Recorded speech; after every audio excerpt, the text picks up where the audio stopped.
Welcome back to True Freedom, the podcast for you if you're searching, if you're longing, if you know there's something more you need in life.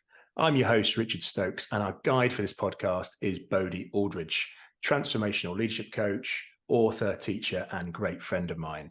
Now, each week we jointly explore a topic or a theme that's likely to matter to you and your life right now. And right now, if you're listening in real time, you're in that strange, somewhat twilight zone between Christmas and New Year. Some people call it in the UK Betwixtmas. It's got its own name, a place where you lose track of the days. You're literally straddling 2 years. Some people really enjoy it. Some people get a bit, I think, discombobulated by it. There's a bit of looking back, and there's a lot of looking ahead.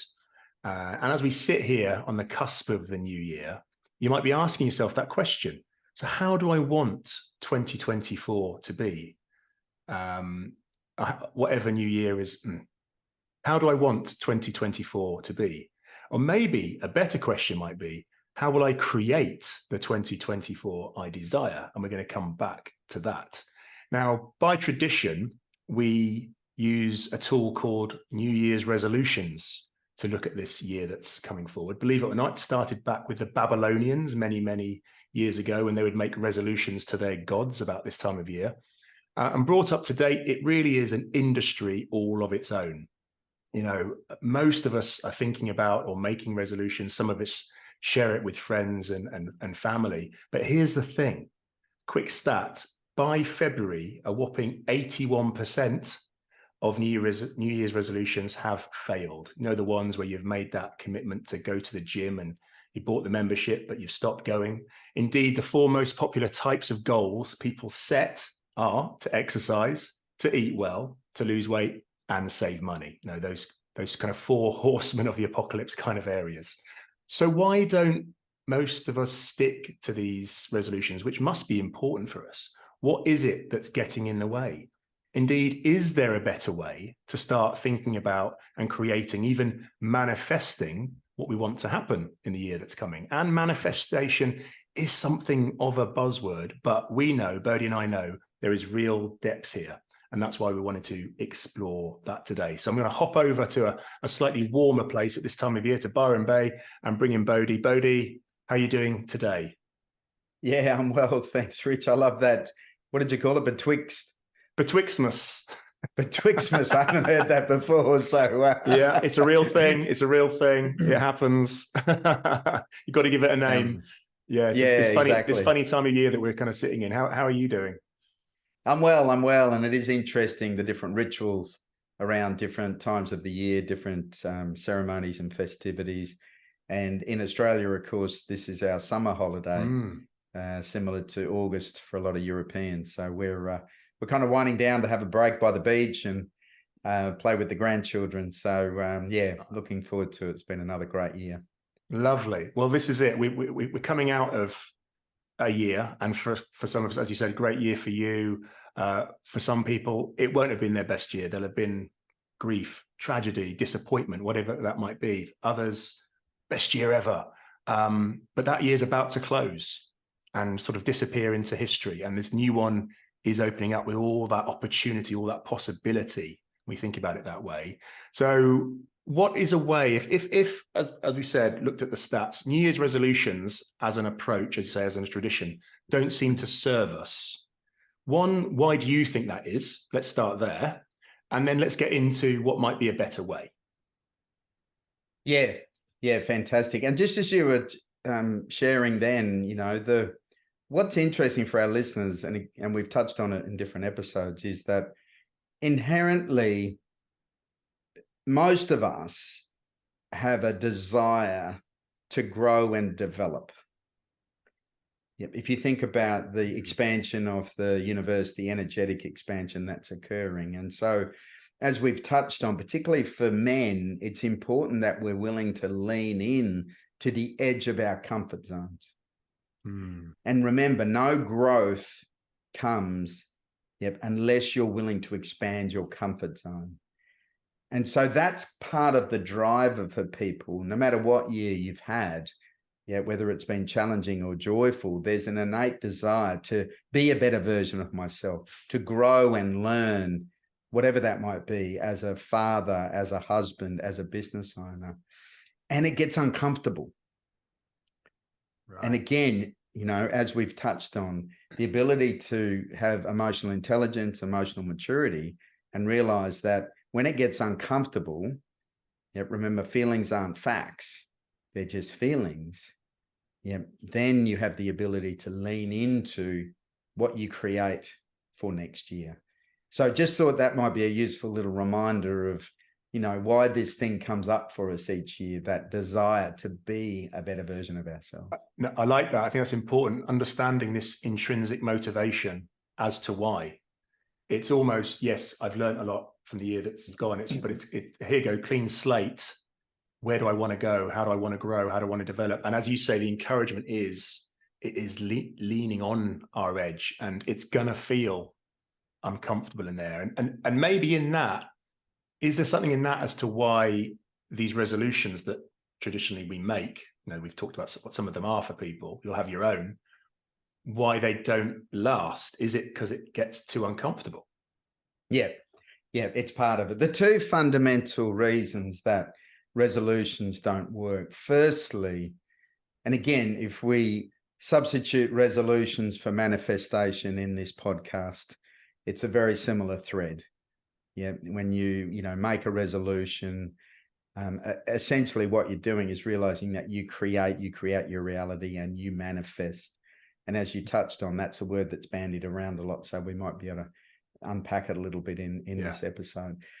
So the first reason that resolutions don't work is that fundamentally, if you're choosing something, if you're choosing to a resolution from a place of lack or deficiency, I'm not enough, but I will be when I lose weight, when I get fit, when I create a relationship, you've automatically created a gap. Yep. And the universe will just keep sending you the gap. So the ego, remember, the ego mind, which is all of our limited thinking, will always come from a place of deficiency. The ego mind is always telling you, you're not enough, you're not good enough until you have something. And the way most people live their lives, if you think about, a lot of the listeners would have heard of the phrase of be, do, have. Yeah. Most people live their life have, do, be. Yeah. So when I have more money, when I have the weight loss, when I have the relationship, yeah. And if we use money, which is a great example, when I have more money, when I've got the 20 million euros, then I'm going to do what I really want to do with my life. Yeah. And then I'm going to be happy or be free. Yeah. Given the theme of our podcast. And a lot of men are looking for freedom outside themselves. When I have more time, more money, then I'm going to do all the things I really want to do. Then I'll be free. And they're living their life one day, someday, when. It's out in the future. It's external. You'll never get there, guys. I'm sorry to tell you, whatever you hold freedom, peace, love, happiness outside yourself. Yeah. And our Western economy, our advertising is all geared to this. Yeah. You look at any ad, it's seducing you, yeah, to something which is going to make you whole and complete. And Yes. Given your background, you're very experienced in this. I was sort of laughing about spending 20 odd years in that, complicit in that industry. And obviously this is the time of year we've just sort of come through Christmas, holiday season. It's all about that kind of seduction of what you can be if and when you happen to purchase this item. Yeah, exactly. And so the flip is, whatever you think the resolution is going to give you, whatever you think the external is going to give you, you can be that now. Yeah, remember, you can be happy now. You can be free now. We get to choose our feelings. We get to choose our state of being. And then it's doing what supports that, and the have will follow. The money will follow. The time will follow, whatever that might be. Yeah, you know, as you know, I'm familiar with this model, the Be Do Have model, but putting it into this context for this, I think really lands it, because I'm looking at it through a lens of making a lot of New Year's resolutions will start with the have. Yeah.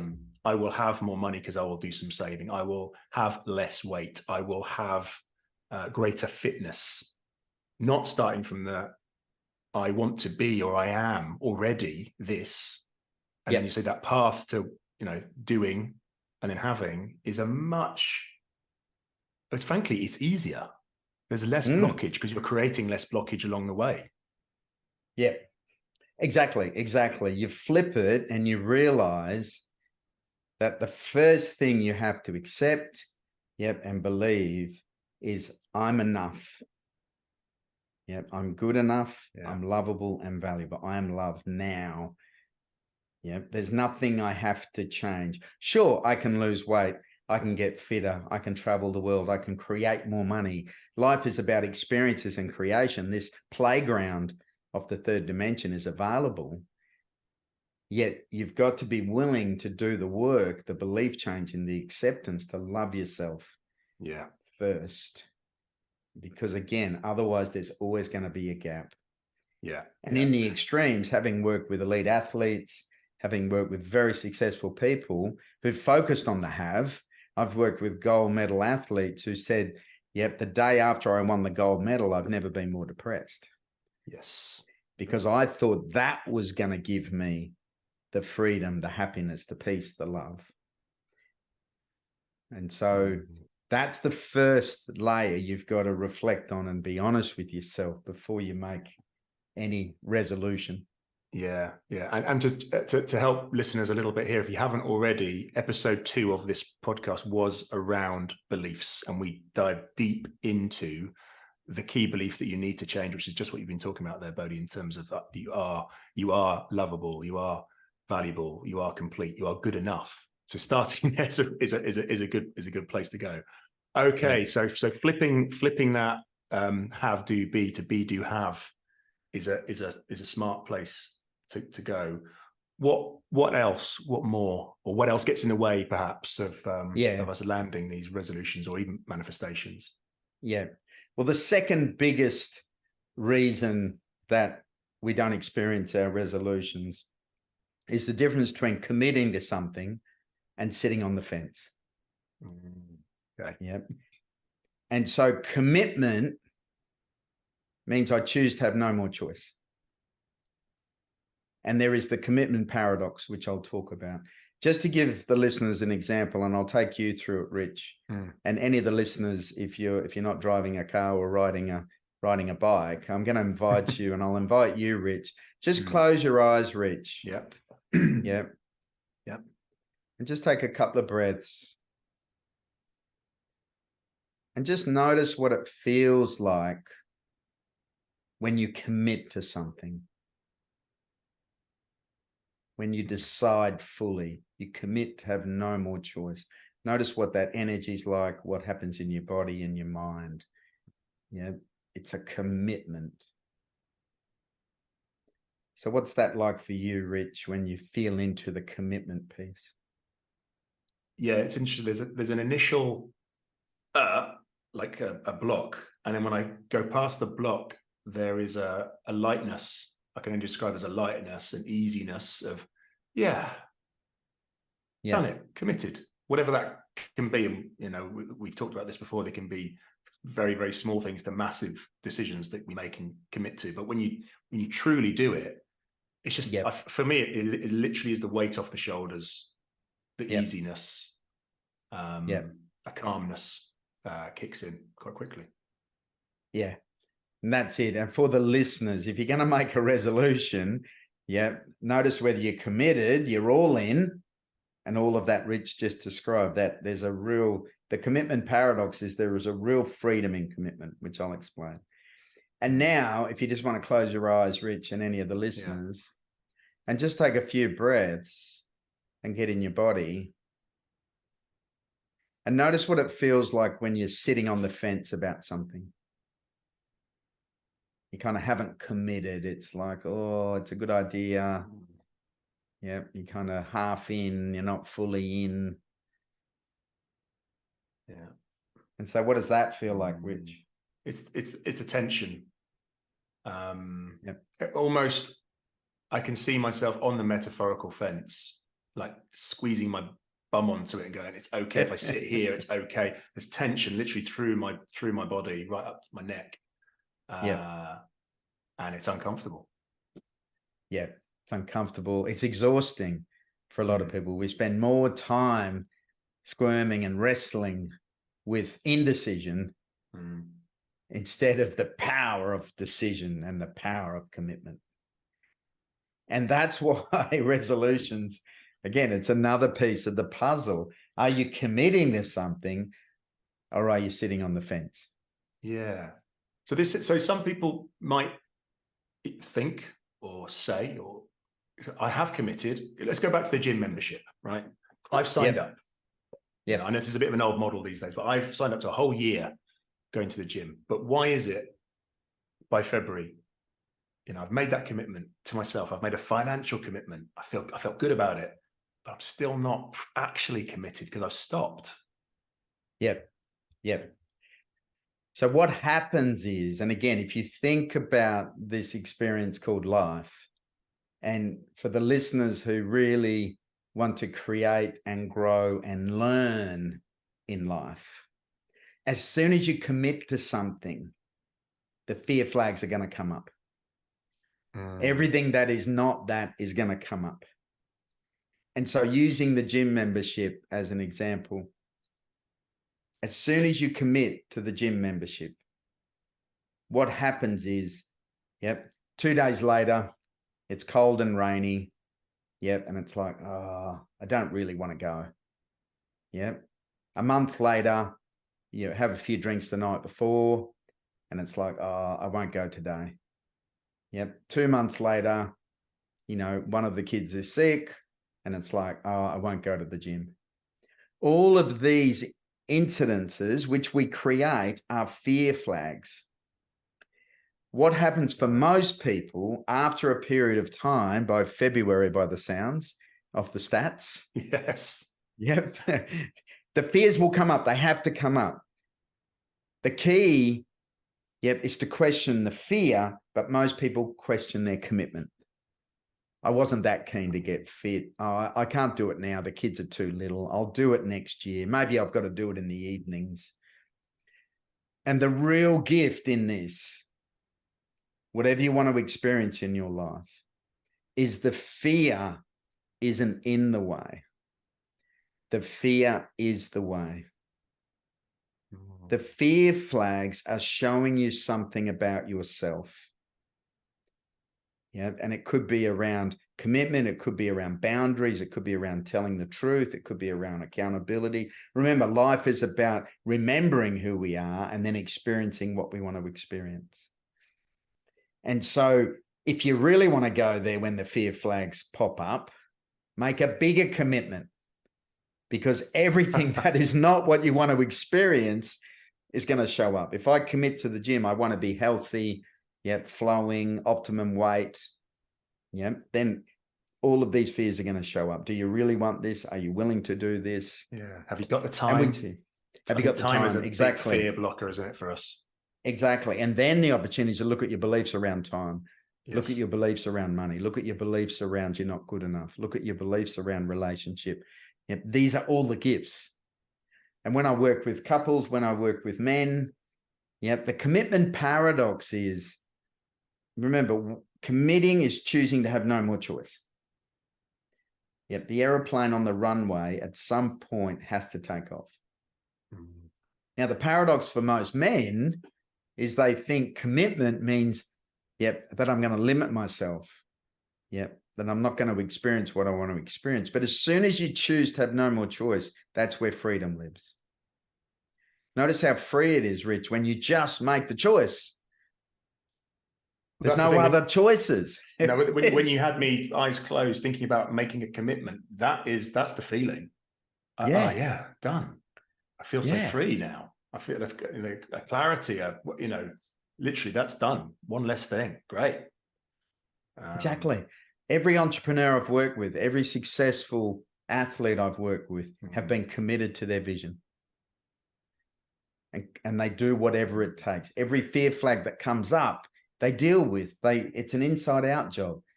Yeah. They use the fear as a mirror. You know, most of the listeners will understand the mirroring principle. Remember, every day you wake up, life is the workshop. Life is mirroring back something to you for you to learn and grow your beliefs, your context, whatever it might be. And so again, and I know on your other podcast, the Mojo podcast, you talk to a lot of founders, you talk to a lot of high achievers. Yeah. And I'll talk to you about the difference between push energy and flow energy, which can be a different experience, but all of them were committed. Yes. in big ways. And then Exactly. when I talked about those sort of micro versus macro, this is macro, this is big financial commitment, life-changing commitment. Leave that job, start this, remortgage house, get the money for this, bootstrap my idea. Yeah. And my support for any of the listeners, if you haven't got a coach or a guide or a mentor or a counselor, find someone or a friend or a colleague, because as soon as you commit, these fears are going to come up, yet you can unpack them and learn from them. Yeah, they're teaching you a part of yourself that you haven't loved, a part of yourself that you haven't accepted, a limiting belief that you might have. That's the workshop. That's the pearl, being created in the oyster. Yeah. That friction, that tension, that uncertainty, that's the gift. But most of us agree with the fear and then let go of our commitment. Let go of the commitment, and all the I guess there's a negative mindset spiral here of, I chose to do this thing, at the end of December. I committed to it. I made whatever that commitment looked like, financial time, and then I failed. Yeah. And I think, back to the loop of the not good enough. I feel that probably feeds that.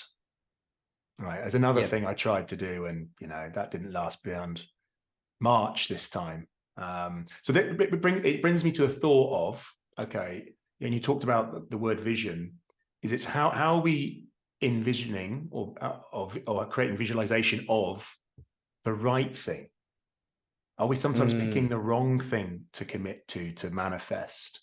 How do we find what is true for us? I think this feels like an area that's probably worth exploring. Yeah, great question. And if you look to the tools of manifestation, and I'll take you through them and answer your question. Yeah. So if you're really coming from a place of I'm enough, I'm lovable and valuable, and you really commit to something, they're the two foundational pieces to the puzzle. Then the next thing is to really be clear on what your intention is. Now, our intention can be a visualization. It can be script writing. Fundamentally, it's a choice. But as you know, we choose intellectually, we choose visually, we choose energetically.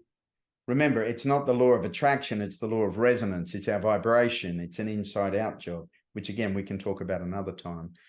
So it's important to set the intention. Now, one of the most powerful ways to answer your question is to get a sense of what is the most loving choice for me. Remember, we process the world at a thinking level, at a feeling level, an emotional level, and an intuitive level. And often our intuition, our gut feel, is telling us the truth, not our thinking mind. Yes. So a lot of people will go to their thinking and make a choice. Remember, all of your ego lives between your ears. Coming from deficiency, and set themselves up for failure. As you know, they then create the vibration of failure, the lower energy of failure. Exactly. And the word that comes to me is should. When we're in that mindset, it's I should. And how many years resolutions are I should get fit, I should eat better, I should save money. Yeah, exactly. Should is a judgment. And the judgment comes from the not good enough. So watch out for that. Watch out for that exactly. when you're thinking about the next year. Right.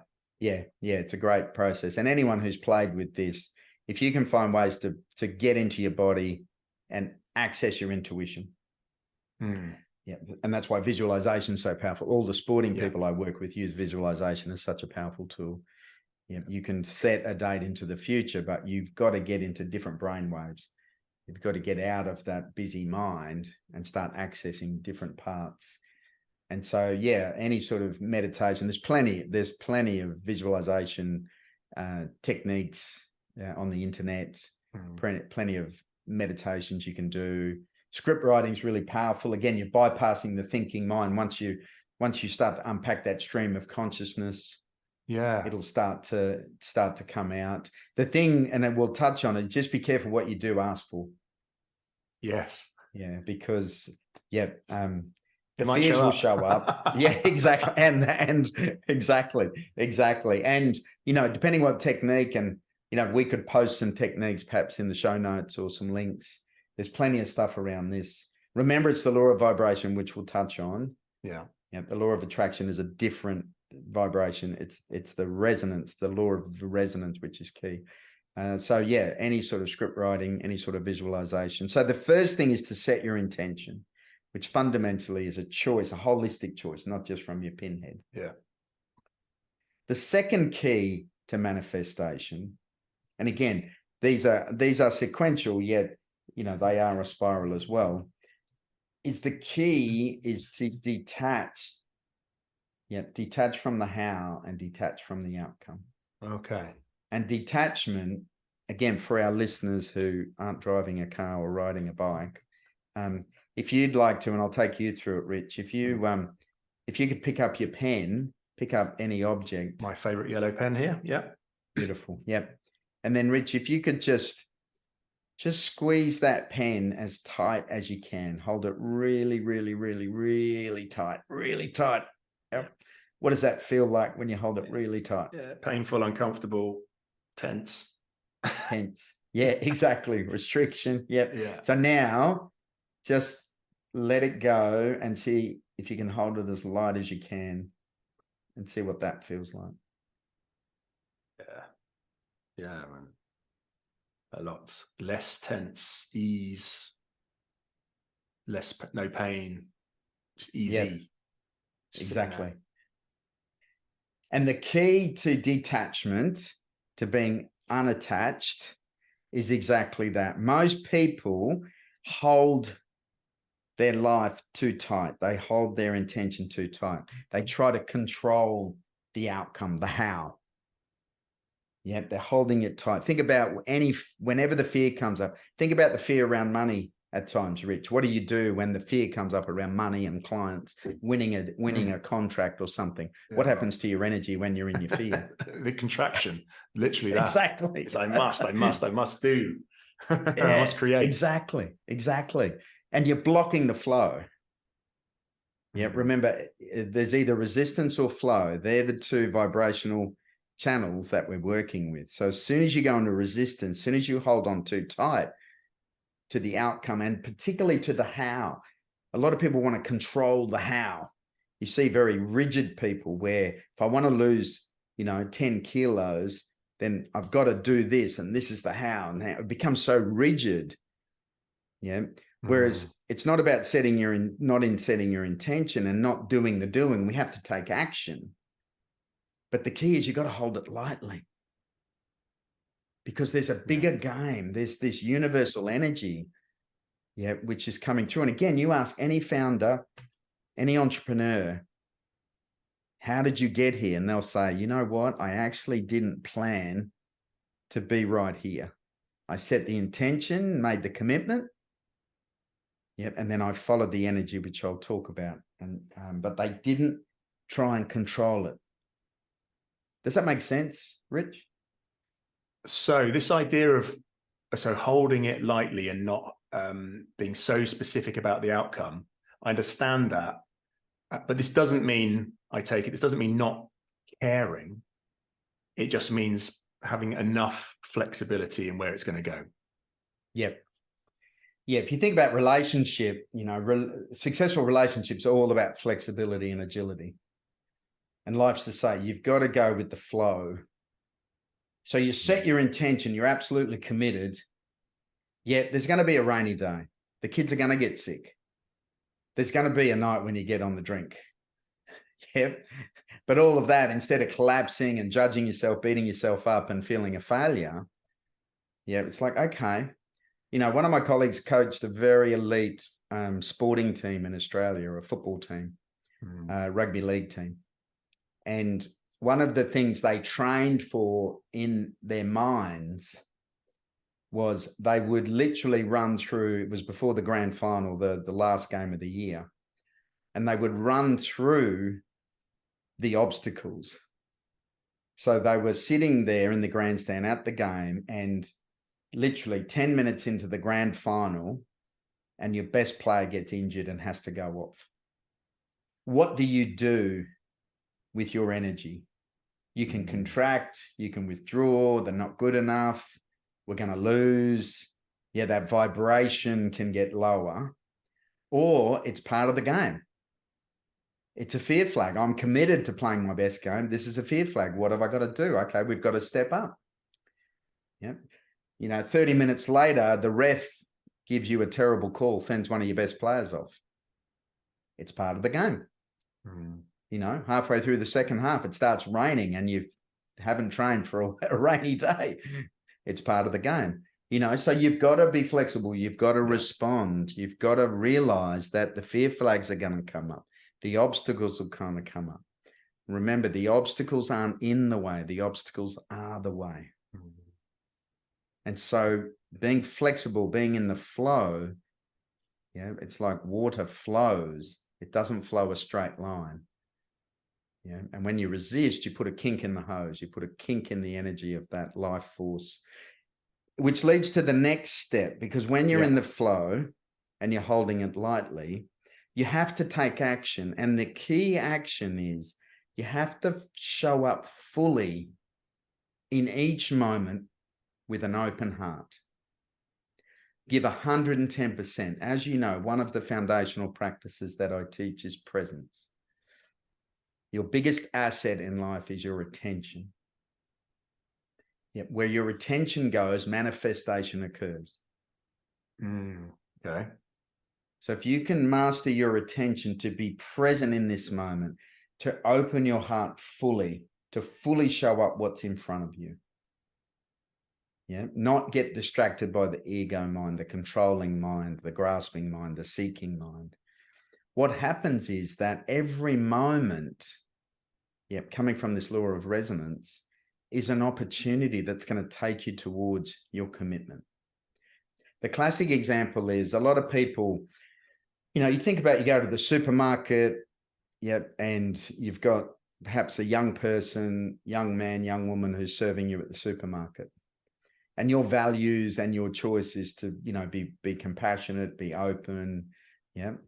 How many people fully show up with an open heart to that interaction? Because this is how manifestations work. You fully show up. There's a young man there serving you. Yep. And you're really open and connected. And you know, he might say, look, you know, I really loved connecting with you. You know, my father runs a business down the road. You know, he's really looking, you know, what do? You might be a business coach. Yeah. And he'll do an introduction. It'll be from somewhere totally unexpected. And again, all of your founders in the Founders series will say this. The way to experience your commitment will be way beyond your pinhead. Yet you miss it if you don't show up fully in each moment with an open heart. The school teacher, the drop-off at school, the supermarket, the colleague, you know, all of those moments are moments to live your value, to live your intention, and keep your heart open, because it's going to be the way. Does that make sense? Yeah, no, it does. I'm getting this sort of this sense about consistency, I suppose. It's like, this is what I'm about. So I'm going to consistently show up this way. And as you say, if I've manifested something, I'm not going to maybe be too, as I say, detached from exactly what it is. But again, this trusting, one, yourself, and two, the universe, that it's going to show up. It's going to show up. If I keep showing up, it'll show up. Yep. That's the best way I can. I guess I can. Yeah. And again, going back to the be, do, have. whatever you're looking for, be that now. Be joy, be peaceful, be abundant. And it leads to the fourth step. The fourth step to manifestation, to achieving your resolution, is to follow the energy. And what I mean by that is that, again, going back to your intuition, the biggest guide you have in life is to trust your gut feel.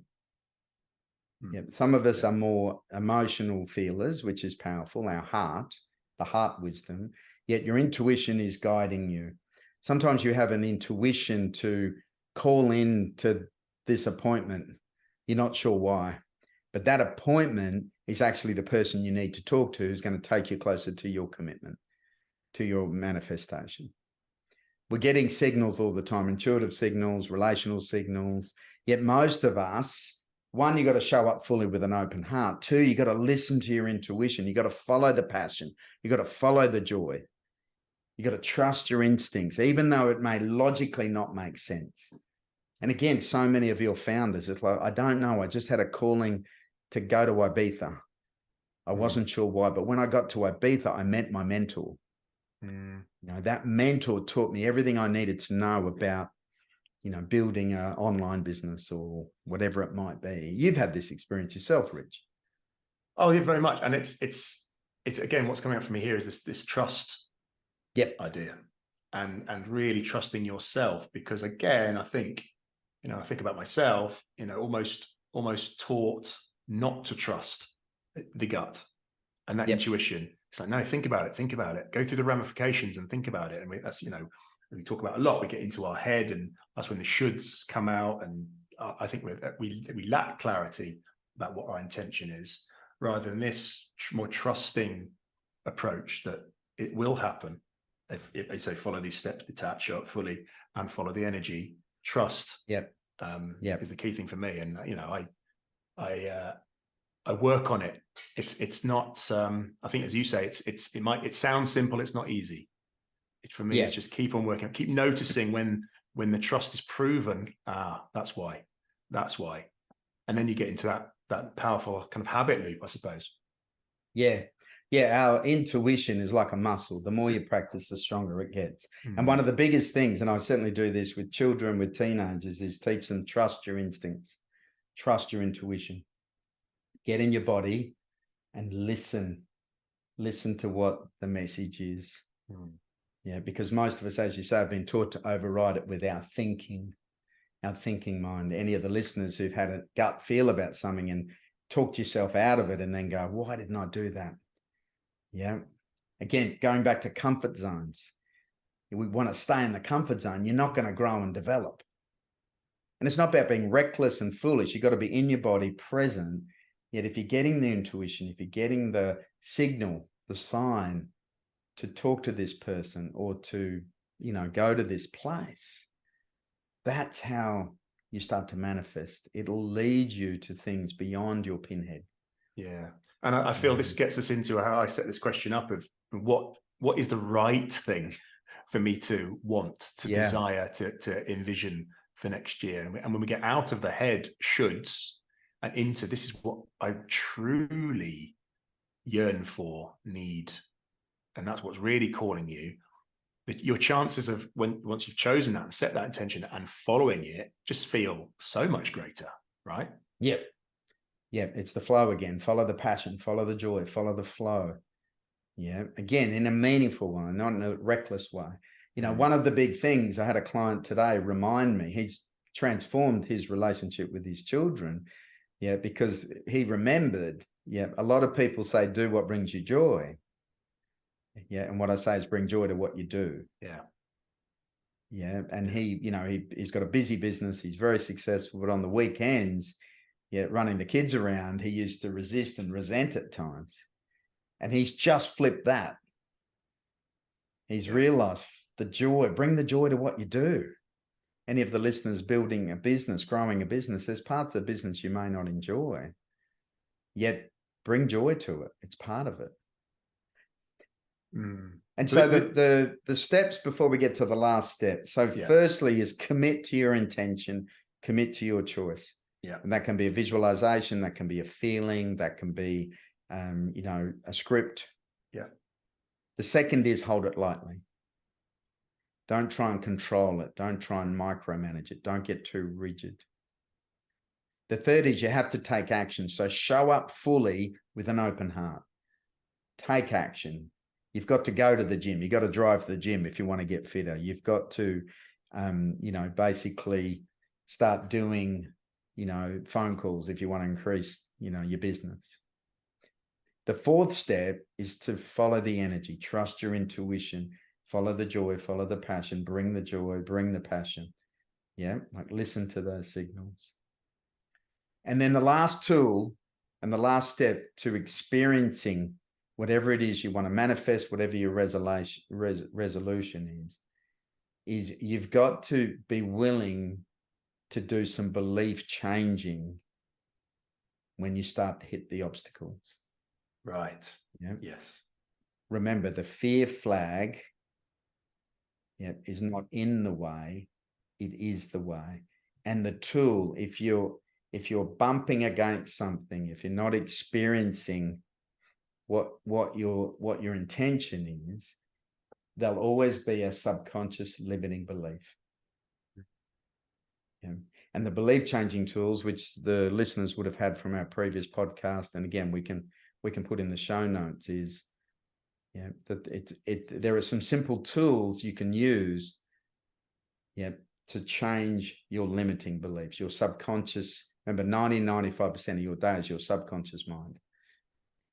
So if you're constantly hitting a block, then it's about changing the belief, whatever the belief is. I'm valuable, I'm lovable, I'm worthy, I'm capable. And there's a whole range of, people stepping up into business, whatever that might be. Yeah, I'm mindful. Someone in one of our program groups shared a way that they do it is they literally have a calendar reminder in their diary every day. I'm lovable. I'm good enough. Just the first thing they see when they start their day is that message, almost like a mantra. And I think that's important, because I was what was coming to me was, okay, this is all great, and thank you for the pathway to a greater manifestation. But what happens when when the obstacles do show up, as they will, because that's that's the path, and you need to face the fears. That is the way. And this, how do you remind yourself that this is the path I should be on? That this resolution, if you want to call it that, this intention, this manifestation I made at the end of 2023 is my path for 2024. Yeah, exactly. And, that belief changing. So for me, for example, I was constantly bumping up against things, because one of my life lessons is to let go of control. Yeah. And as you know, with my story, as a little boy, control was very important for me to feel safe. Yet as an adult, it was very restrictive, control freak, people around me, it wasn't much fun.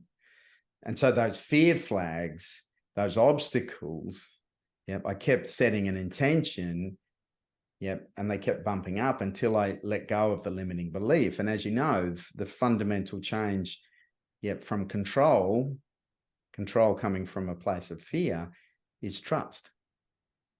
And so the belief changing technique allowed me to let go of that limiting belief, I need to be in control, and start to harness a new belief, which is that I can trust life, that I am safe. Yeah. And that's the inquiry. That's why I say for our listeners to get a friend, a coach, a counselor, a group. It just helps you realize that it's about being the best version of yourself. You have to lean in to these fears and get to the edge of your comfort zone to be a better version of yourself. It's that, if that's what you truly commit to. Yeah.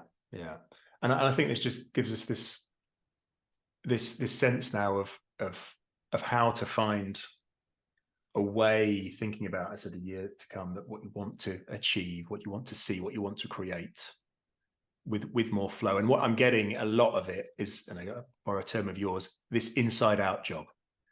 You've got to start at the inside and say what I truly yearn for, versus what life, society, culture, friends even tell me that I should be achieving and doing. Which for me feels like this big disconnect with the resolutions that stick and the ones that fade away by February. But is there anything else that's coming to mind for you that you think will be useful right now for listeners? You know, as I said, this kind of this time just before the new year starts, to kind of set them on their path. And thank you, by the way, so chock full of tools and tips as usual in here. But anything else you want to leave people with? Yeah, well, there is one thing. Did I answer your question around what to choose, what to commit to? I know you've asked it a few times, around getting into your body, trusting your instincts, using some of the tools. Is that enough to... Yeah, I think we did cover that, and I did have this sense of, you know, first selecting the, you know, again, the right thing for you is key. But this, and you talked about, is getting clear about this intention and getting into your body is really the way to do that, and then really listen to what your gut is saying. Yeah. And if you look at the wheel of life, the Dharma wheel in Hindu philosophy, you know, there are things like, you know, family, finances, fitness, spirituality, community, purpose. You know, these are the areas that you can kind of reflect on and do some brainstorming on. There'll be something there. The final piece I'll leave, which is often one that comes up for people. So even from the place of commitment, there are some personality types that find it hard to keep themselves accountable. Yeah, and accountability can be quite a challenging word, particularly for a lot of men, because this desire for freedom, which is the true desire of the masculine, we've been in the school system where we had to be accountable. We've had our parents keep us accountable. We have the law, which keeps us accountable. We have the workplace, which keeps us accountable. And a lot of us, it's like, I don't want to be accountable. I want to be free. Yeah, right. Yeah. I just want to, you know, and accountability can be a double-edged sword. Yeah. Remember, true commitment's true freedom. So keeping yourself accountable. Now, I've touched on in previous podcasts some of the four key personality types. So there's the rebel, there's the questioner, there's the upholder, and there's the obliger. There's a great body of work called the Four Tendencies. Very simple diagnostic. The reason I want to anchor it is the obligers are the people pleasers. And the obliger will hold themselves accountable to somebody else, but find it very hard to hold itself accountable to themselves. And so if you're an obliger, people pleaser, rescuer, doing things for others, don't set boundaries. And a lot of our listeners, a lot of helpers, fall into that category. You've got to find a way to hold yourself accountable to your commitment. Because the other three, once they buy in, they can hold themselves accountable from the inside out. And there's two simple tips to any of the listeners, if that's an area where you struggle, true accountability, as opposed to the fear-based accountability. One is, and obviously it does work, is you can get support from, for example, if you join a gym, you can get a buddy who is going to do it with you. And an obliger, if I say I'm going to meet you at 6 a.m. tomorrow, if I oblige you, I will hold myself accountable to you. But if an obliger says I'm going to get up at 6 a.m. tomorrow, they often struggle holding themselves accountable. They oblige everybody else but themselves. The other key for the obligers, and this works, it's just a little bit trickier, is if you think of the version of yourself you want to be, whether it's in 12 months is usually holdable, or 5 years, then every time you make a decision, you hold yourself accountable to that version of yourself. Okay. It's literally, is this, if I want to be, you know, my optimum weight, then is sleeping in and not going to the gym supporting me? Yes. Yep. Or is it to get up and hold myself accountable to that version of me, to that person? Yeah, no, I like that. It has me in mind of the work from, we talked about before, James Clear and Atomic Habits, of the identity that you choose. You know, I see myself as a fit and active person. Therefore, what I'm doing right now, is that what a fit and active person would do? So I like that thinking. Great. Yeah. Yes. Whew. Fabulous. Well, lots in there as ever. And you talked about, I just want to mention something. You talked about, obviously, presence being key to all of this and much of this practice. And just to remind everyone that Bodhi has a mini course that he's giving away for free as a gift to all listeners. And it's called 5 Steps to Freedom and Flow. And it includes some meditations that really, really help with that presence and getting to that sense of presence. So if you go to bodhialdridge.com/freedom and flow, you will find it there, and I highly recommend it. Wow, Bodhi. So here we are. We're closing the year, and what a year it's been. And I'm very thankful and grateful to you for our relationship and the work that we've done here on the True Freedom podcast, and much more to come in 2024. I think that's our resolution or our manifestation. We're going to do more of this. That's right. Thank you. And thank you to the listeners. The feedback's been fantastic. The questions, the responses, you know, and helping so many people be the best version of themselves and experience true freedom. So yeah, safe and happy holidays. Look after yourself. Apply the tools, guys. Apply the tools. I'm looking forward to what occurs next year for everybody. Fantastic. Happy New Year, Bodhi. Yeah, thank you. Happy New Year to you too.